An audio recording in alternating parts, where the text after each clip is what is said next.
Okay, this is day 3.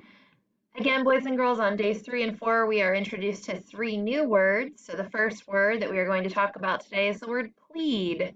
Plead means to beg. When you plead, you ask for something in a very strong or serious way. Li Chu pleaded with or begged his parents to let him go to America. He wanted to go very badly, so he asked his parents for permission in a very strong or serious way. Plead means to ask for something, but it is stronger. It's stronger than just asking. If you plead for something, you don't just ask for it, you beg. So what is a synonym for the word plead? That's right, beg. The next word we want to talk about is experience. An experience is something that you have done, seen, or taken part in. After arriving in the United States, Lee's experiences included working at several different jobs and living in both San Francisco and New York City. I went to Disney World when I was a child.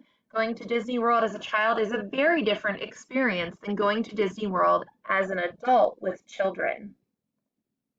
What is an experience that you remember clearly? It could be recent or a long time ago. If you have someone next to you, you can turn and talk or think to yourself. An experience I remember clearly is